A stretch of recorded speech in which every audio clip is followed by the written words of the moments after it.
The alarm blared through the Aurora's corridors, jerking Captain Sam out of a fitful sleep. He stumbled to the bridge, rubbing his eyes as the rest of the crew rushed in behind him. "What's the situation?" Sam demanded, his voice still rough from sleep. Lieutenant Steve, already at his station, looked up from the flashing console. "Distress signal, Captain. Coming from Nova 9. Nova 9? Engineer Allen peered over Steve's shoulder. "Isn't that supposed to be uninhabited?" "Supposed to be," Sam agreed, frowning. He turned to their pilot. "Heather, how long would it take us to get there?" Heather's fingers flew over her controls. "At maximum warp, about 72 hours, sir." Sam nodded, considering. It was a significant detour from their planned route, but a distress call couldn't be ignored. He looked around at his crew. Steve and Alan still huddled over the console, Dr. Mary running diagnostics on their medical supplies, biologist Rosa already pulling up data on Nova 9's ecosystem. "Thoughts, everyone?" Sam asked. Mary spoke up first. "We're well stocked on medical supplies. If there are survivors in need of assistance, we're equipped to help." "The planet's atmosphere is breathable," Rosa added. "Gravity slightly lower than Earth standard, but nothing we can't handle." Steve straightened up, his expression serious. "Sir, the signal's degrading. If we're going to investigate, we need to move fast." Sam nodded. Decision made. "All right, people, let's do this. Heather, set a course for Nova 9 maximum warp." "Aye, aye, Captain," Heather replied, her hands already in motion. As the Aurora changed course, Sam felt a mix of anticipation and unease settle in his gut. Nova 9 was well off the beaten path, and distress calls from uninhabited planets rarely ended well. But that's why they were out here, to explore, to help, to push the boundaries of known space. The next 72 hours passed in a blur of preparation. Mary inventoried medical supplies, Rosa pored over planetary data, and Alan ran endless diagnostics on their equipment. Steve coordinated with Sam on potential rescue scenarios, while Heather kept them on course through the vast emptiness of space. As they approached Nova 9, the crew gathered on the bridge, tension palpable in the air. "Entering orbit now, Captain," Heather announced, her voice steady despite the circumstances. "On screen," Sam ordered. The view screen flickered to life, revealing a swirling blue and green orb below them. It looked surprisingly Earth-like, with vast oceans and lush continents. "I'm picking up the distress signal," Steve reported. "It's coming from these coordinates." He highlighted a spot on the main continent. "Any signs of civilization?" Sam asked. Rosa leaned in, studying the readouts. "There's something there, some kind of structure. Looks like a domed city?" "A domed city?" Alan echoed, surprised. "I thought this planet was uninhabited." "So did we all," Sam muttered. "All right, let's take a closer look. Heather, bring us in low over those coordinates."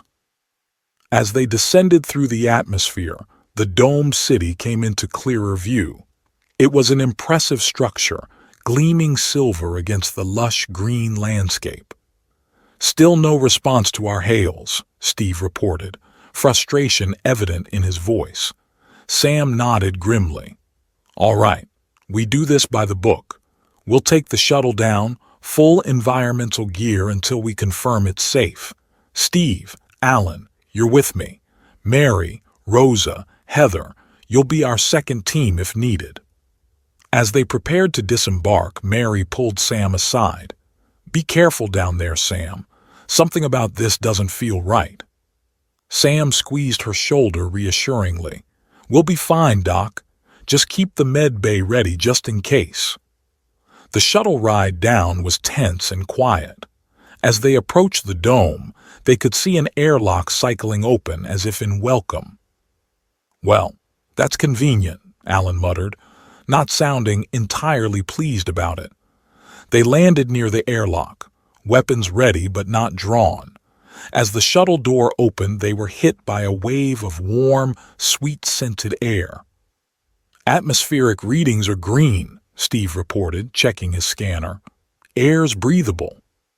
Cautiously, they removed their helmets. The air was indeed breathable, with an oddly intoxicating scent that Sam couldn't quite place. As they approached the airlock, it cycled open fully. Sam tensed, ready for anything, or so he thought. Nothing could have prepared him for the sight that greeted them. 35 of the most stunningly beautiful women Sam had ever seen stood waiting for them.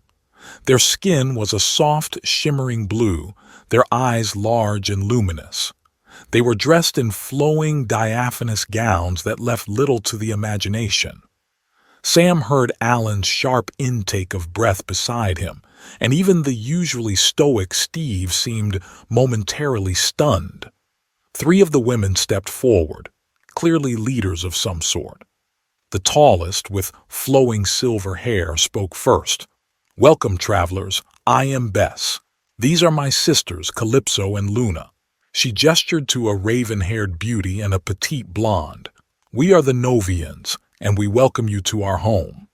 Sam struggled to find his voice, acutely aware of how dry his mouth had suddenly become. We received a distress signal. Is everyone all right here?" Calypso stepped forward, her movement sinuous and captivating. "We are now that you're here," she purred, her voice like warm honey.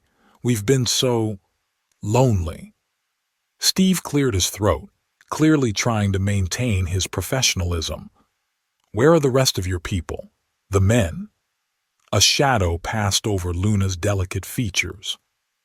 "Gone," she said softly. "A terrible virus. It took all our men. We are all that remain."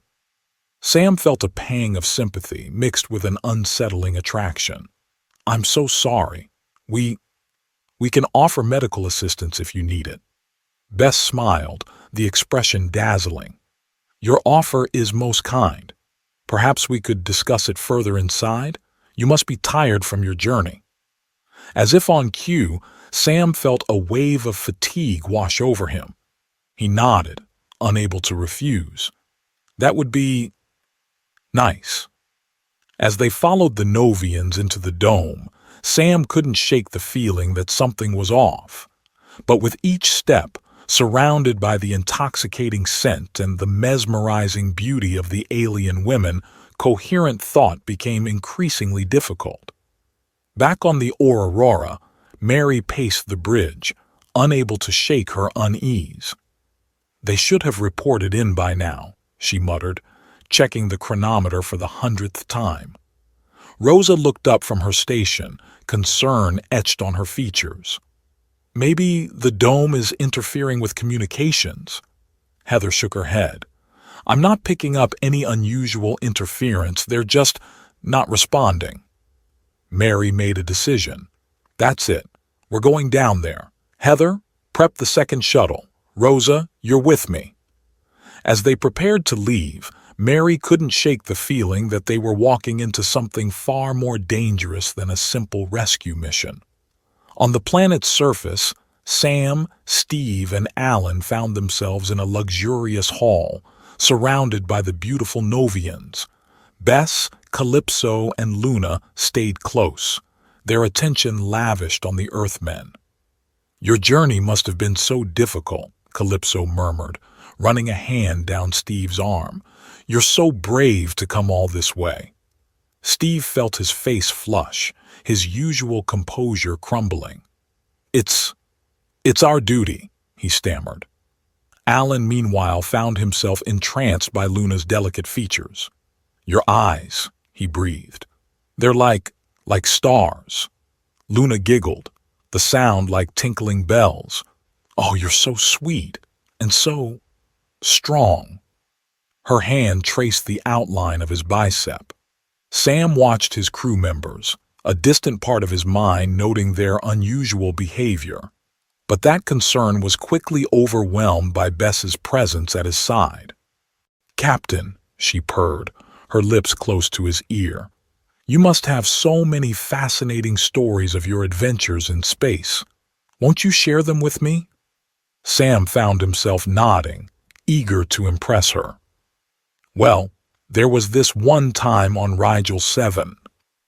As the men regaled the Novians with tales of their exploits, growing more animated and boastful with each passing moment, they failed to notice the knowing glances exchanged between the alien women. Outside the dome, Mary and Rosa approached cautiously in their shuttle. "I'm picking up life signs," Rosa reported, studying her scanner.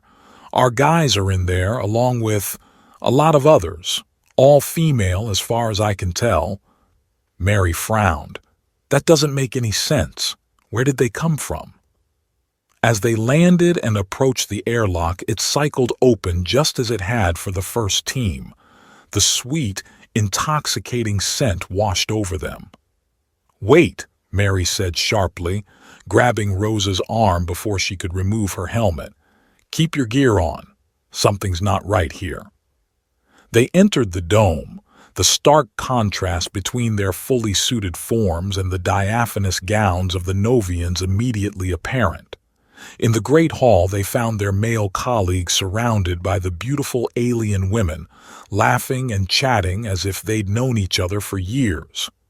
"Sam!" Mary called out, her voice muffled by her helmet. "Steve! Alan! Are you all right?" The men turned, their expressions dazed and unfocused. "Mary?" Sam said, his voice slurred. Why are you wearing that? It's perfectly safe here, right, Bess?" Bess smiled, but there was a calculating edge to it now. "Of course it is, my dear Samuel. Your friends are just being overly cautious." Mary felt a chill run down her spine. Something was very, very wrong here. "Sam, we need to leave. Now," she insisted. "Leave?" Alan looked horrified at the suggestion. "But we just got here, and Luna was just about to show me their hydroponic gardens." "Yes," Luna cooed, pressing herself against Alan's side. "You wouldn't want to disappoint me, would you?" Rosa stepped forward, her stance defensive. "What have you done to them?" Calypso's eyes narrowed. "We've done nothing but offer them our hospitality. Unlike you, they appreciate it." The tension in the room ratcheted up several notches. Mary's hand inched towards her weapon, while the Novians seemed to close ranks around the Earthmen.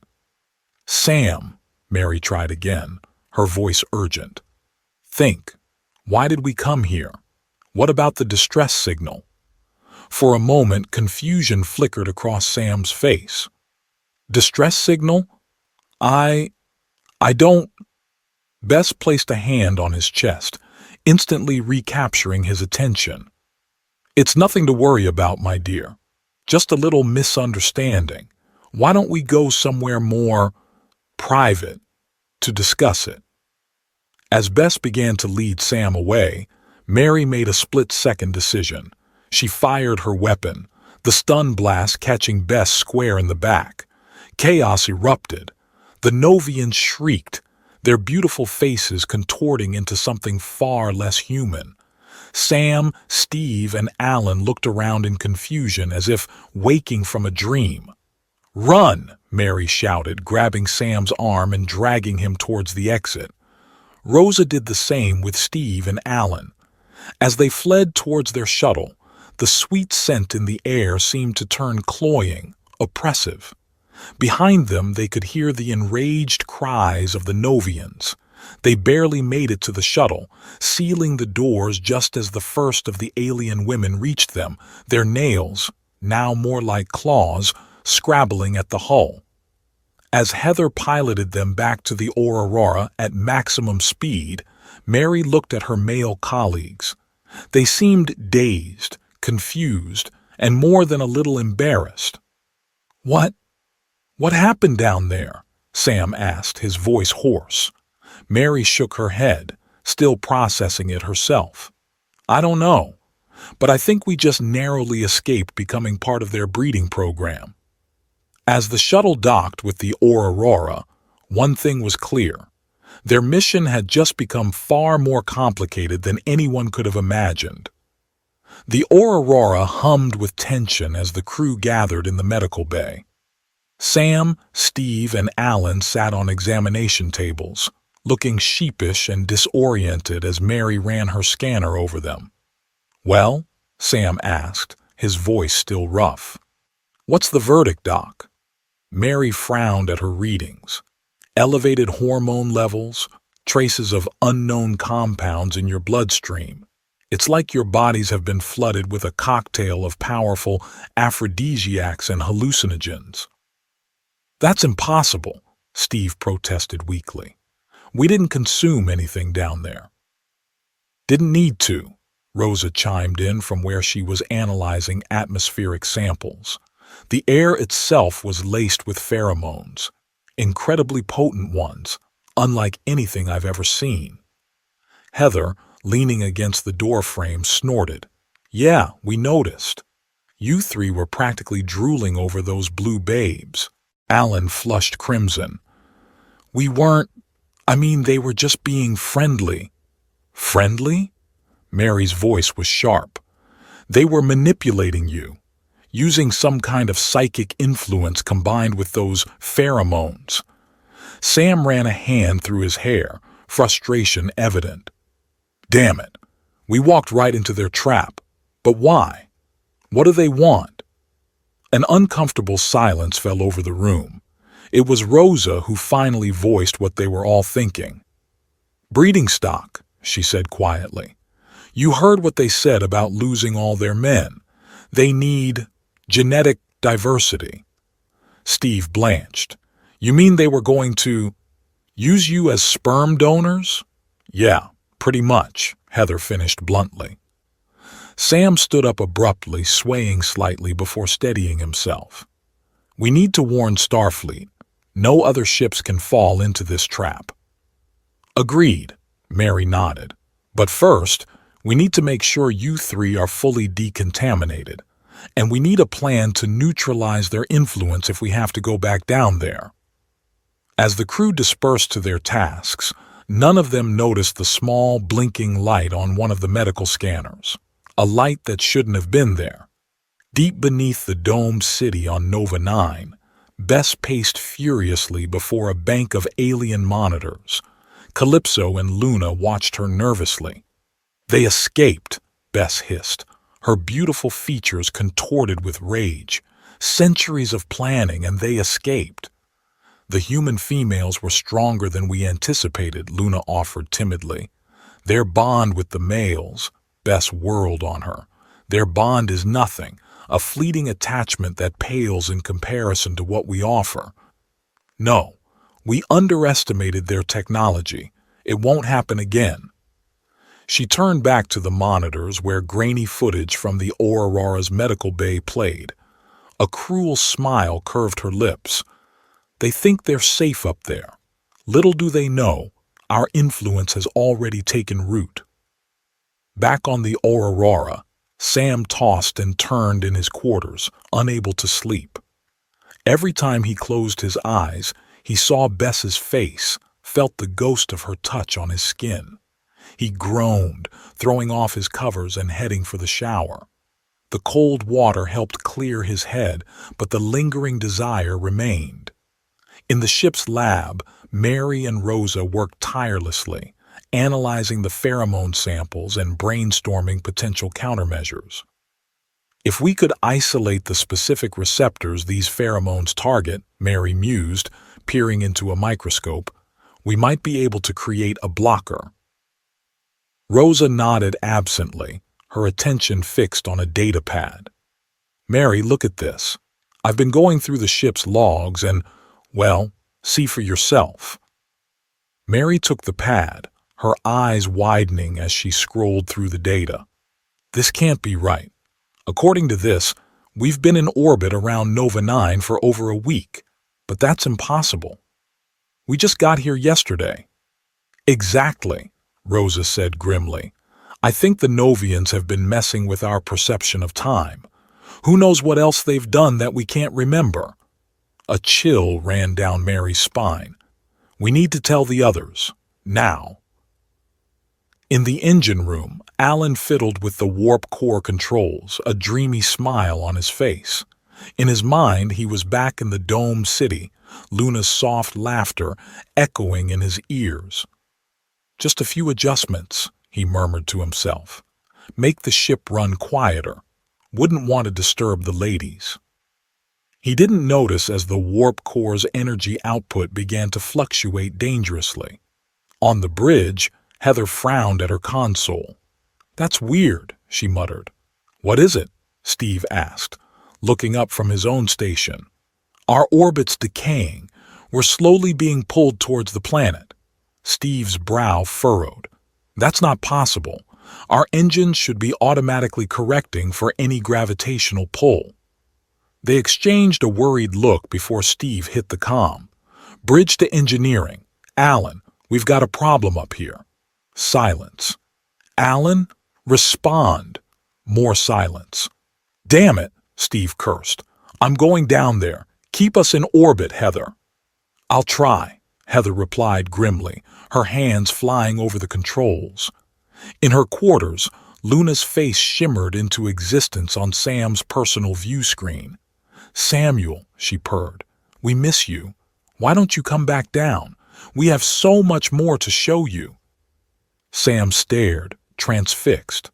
I shouldn't. But you want to, Luna insisted, her voice hypnotic. You need to.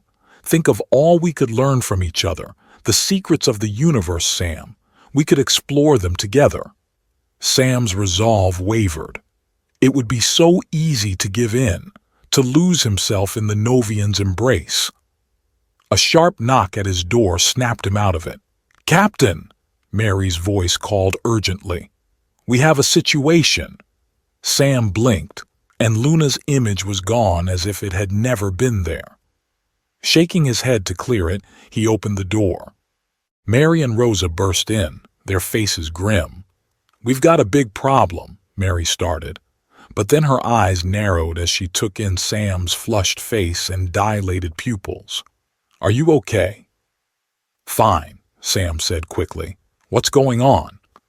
As Mary explained their discoveries about the time discrepancy and potential memory manipulation, Sam felt a cold dread settle in his stomach. How much of what he remembered was real? How much was Novian influence? Their discussion was interrupted by the ship-wide comm. Medical emergency in engineering, Steve's panicked voice rang out. We need a team down here now. The scene in engineering was chaos. Alan lay unconscious on the floor, a nasty gash on his forehead. The warp core pulsed erratically, alarms blaring from every console. What happened? Sam demanded as he rushed in, Mary close behind. Steve looked up from where he was trying to stabilize the core. Found him like this.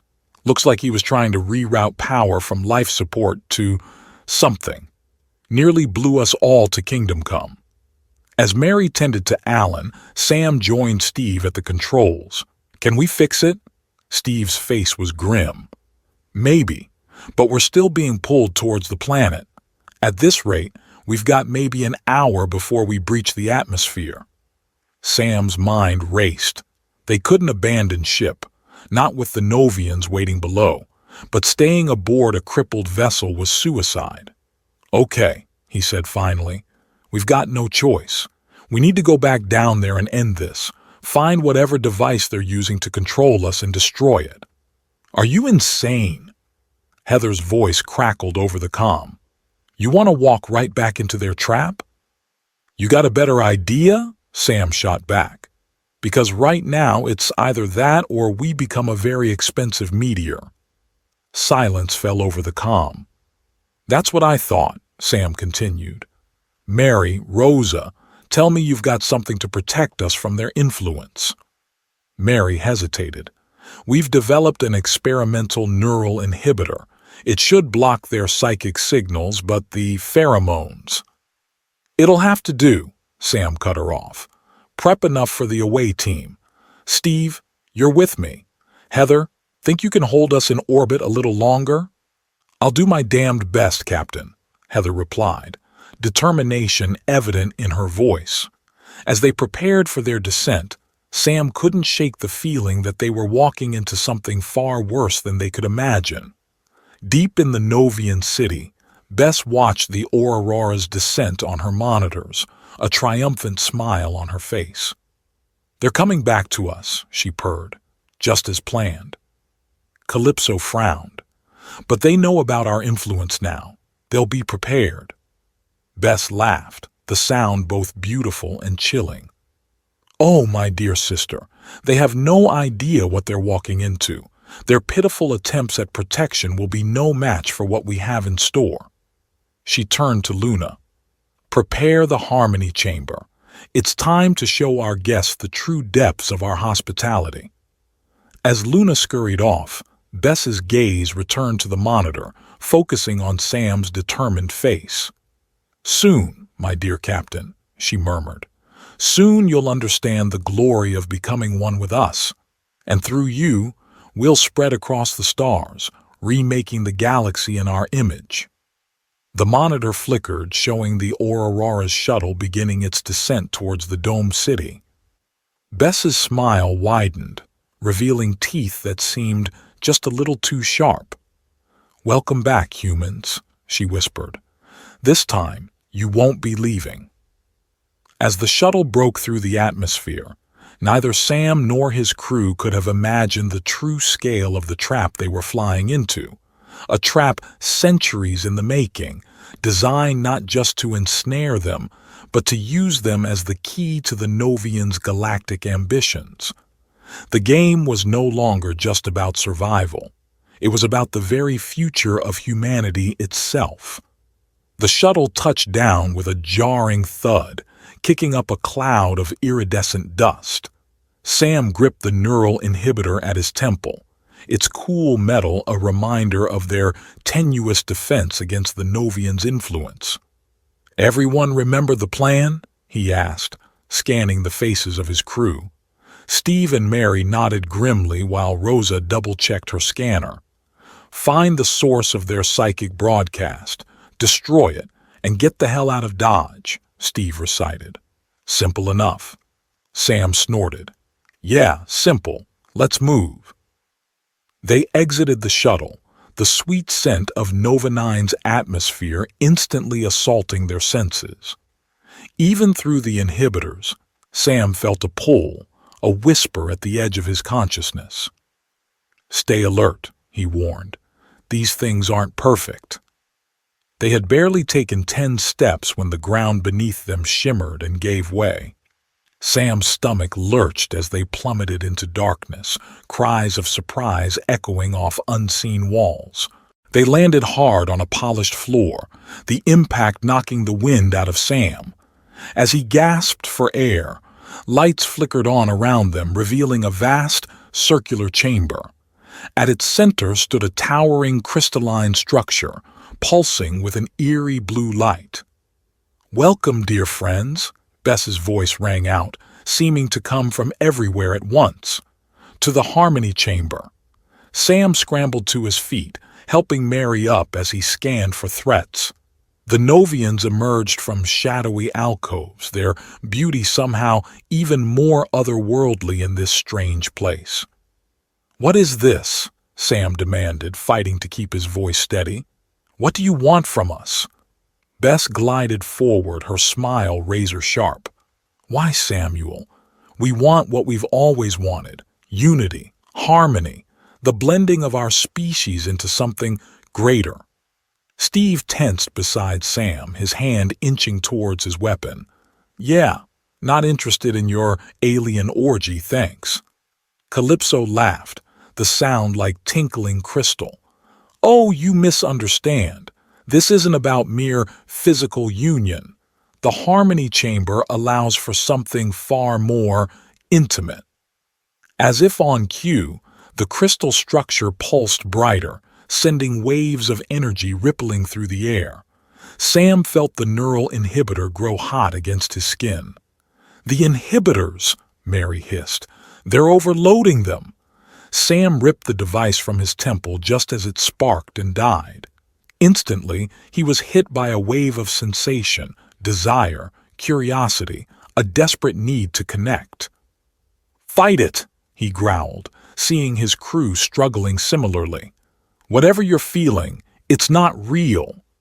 Bess circled them, her movements hypnotic. "But it is real, Samuel. More real than anything you've ever known. Why resist? Why cling to your limited perceptions when you could experience the universe as we do?" Sam gritted his teeth, fighting the urge to give in. Because it's not a choice if you're forcing it on us." "Choice?" Luna scoffed. "What has your precious free will brought you but pain and loneliness? Join us and you'll never know sorrow again." Rosa, who had been quietly working on her scanner, suddenly straightened. "Captain, I've isolated the frequency of their broadcast. If we can disrupt it—" She never finished the sentence. With inhuman speed, Calypso was on her, wrenching the scanner away and tossing it into the pulsing crystal. It exploded in a shower of sparks. "Enough games," Bess snarled, all pretense of benevolence gone. "You will join us, willingly or not." The crystal's pulsing intensified, and Sam felt his thoughts growing fuzzy. He saw Steve drop to his knees, eyes glazing over. Mary stumbled, catching herself against a wall. "No," Sam muttered, fighting to stay focused. "We won't. We can't." Through the haze, he saw Rosa inching towards the crystal, something clutched in her hand. With a start, he realized it was a small explosive charge, standard equipment for their geological surveys. Understanding flashed between them. Sam nodded imperceptibly, then turned to Bess, forcing a smile. "You're right," he said, his voice slurred. Why are we fighting this? It feels so good." Bess's face lit up with triumph. "Yes, Samuel. Let go. Embrace the harmony." As she moved towards him, arms outstretched, Sam caught Rosa's eye again. "Now!" he yelled. Rosa hurled the charge at the crystal. Time seemed to slow as it arced through the air. The Novians screamed, lunging to intercept it, but they were too late. The explosion rocked the chamber, shattering the crystal in a deafening cacophony of sound and light. Sam was thrown off his feet, his head slamming against the floor. For a moment, everything went black. Then, slowly, awareness returned. The oppressive psychic presence was gone, leaving Sam's mind blissfully, terrifyingly clear. He sat up, groaning to find chaos around him. The Novians writhed on the ground, keening in pain and confusion. His crew was stirring, looking dazed but alert. "Everyone okay?" he called out. "Define okay," Steve grumbled, rubbing his head. "Feel like I've got the worst hangover of my life." Mary was already on her feet, medical scanner in hand. "Vitals are stabilizing. Whatever hold they had on us, it's broken." Sam turned to Rosa, who was staring at the shattered remnants of the crystal with a mixture of awe and horror. "Quick thinking back there. You saved us all." She nodded numbly. I couldn't let them win. Couldn't let them take away who we are." A low growl drew their attention. Bess was rising, her once beautiful face contorted with rage. "You fools!" she spat. "Do you have any idea what you've done? Centuries of work, destroyed." Sam stood, positioning himself between Bess and his crew. "It's over, Bess. Your trap failed. We're leaving and we're going to make damn sure no one else falls into your clutches." Bess laughed, the sound harsh and bitter. "Oh, Samuel, you think this is over? This is just the beginning. You felt our touch now, tasted what we offer. How long before you come crawling back, begging for more?" Sam felt a chill run down his spine because part of him, a small, treacherous part, whispered that she might be right. He shoved the thought aside. "We'll take our chances," he said firmly. "Crew, move out, now." They made their way back to the surface, half expecting resistance, but the Novians seemed too shaken by the destruction of their precious crystal to put up a fight. As they boarded the shuttle, Sam took one last look at the domed city. It no longer seemed beautiful or mysterious, just alien, dangerous. The journey back to the Aurora was tense and quiet. Each of them was lost in their own thoughts, grappling with the experience they'd just endured. It wasn't until they were safely back in orbit, Nova 9 shrinking to a blue-green marble below them, that the dam finally broke. "So," Heather said, breaking the silence on the bridge, "anyone want to explain what the hell happened down there?" The story came out in fits and starts. The Harmony Chamber, the true nature of the Novians' plans, the desperate fight to maintain their identities. "Christ," Heather muttered when they'd finished. "And here I thought I drew the short straw staying up here." Alan, still a bit wobbly from his earlier misadventure, shook his head. "I can't believe we fell for it. They were in our heads, making us want." "It wasn't your fault," Mary said gently. "Their technology, their abilities, they were unlike anything we've ever encountered. We were unprepared." "But we survived," Sam added. "We fought back. That's what matters." Steve snorted. "Yeah, but at what cost? I don't know about you guys, but I don't feel like much of a winner right now." An uncomfortable silence fell over the bridge. Sam looked around at his crew, his friends. They all bore the same haunted look, the same mix of relief and lingering doubt. "I think," he said slowly, "that we need to talk about this, really talk, not just file our reports and pretend it never happened." There were nods of agreement around the room. Sam took a deep breath. What the Novians offered, it was tempting. I'd be lying if I said it wasn't. The idea of never being alone, of being part of something greater than ourselves, there's an appeal there. "But at the cost of our individuality," Rosa interjected.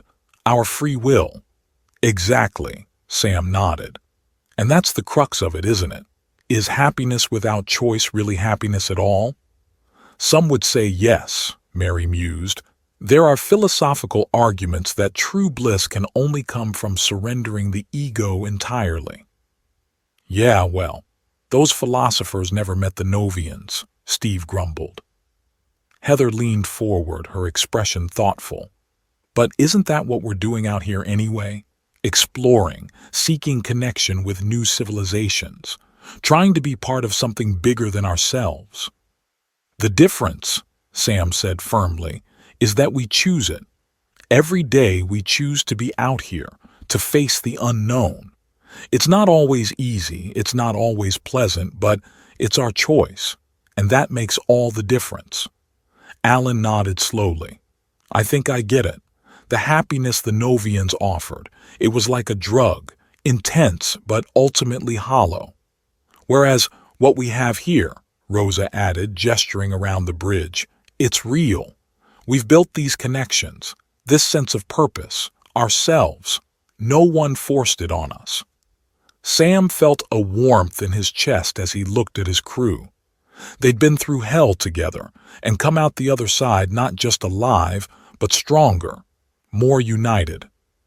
"So what do we do now?" Steve asked. "About Nova 9, I mean." Sam considered for a moment. "We report it, obviously. Warn Starfleet about the danger, but I don't think we should advocate for quarantining the planet entirely." "What?" Heather exclaimed. "After what they tried to do to us?" "Hear me out." Sam held up a hand. "Yes, the Novians are dangerous, but they're also a sentient species with technology and abilities we barely understand. Cutting them off entirely would be a mistake." "So what are you suggesting?" Mary asked. "We tell the truth, all of it. The danger, yes, but also the temptation, the experience. and we let others decide for themselves if it's worth the risk to make contact. There were murmurs of discussion around the bridge. Finally, Steve spoke up. "You know, Captain, a part of me thinks you're crazy for even considering letting anyone near that planet again." Sam tensed, but Steve wasn't finished. "But," he continued with a wry smile, "a bigger part of me thinks you're right. We can't make that choice for everyone. Isn't that the whole point?" Slowly, the rest of the crew nodded in agreement. Sam felt a surge of pride in his team. "All right then," he said, settling into the captain's chair. "Heather, set a course for the nearest starbase. We've got one hell of a report to file." As the Aurora's engines hummed to life, Sam cast one last glance at the view screen, where Nova 9 was now just a distant speck. They'd faced temptation in its purest form and come out the other side. Not unscathed, perhaps, but unbroken. Whatever challenges the universe had in store for them next, Sam knew they'd face them together. The ship jumped to warp, leaving behind a world of beautiful illusions for the vast, unknown wonders of reality. And despite everything they'd been through, despite the lingering echoes of the Novian siren song in their minds, not one of them would have chosen differently. For in that choice, the choice to face the universe on their own terms with all its joys and sorrows, lay the truest happiness of all.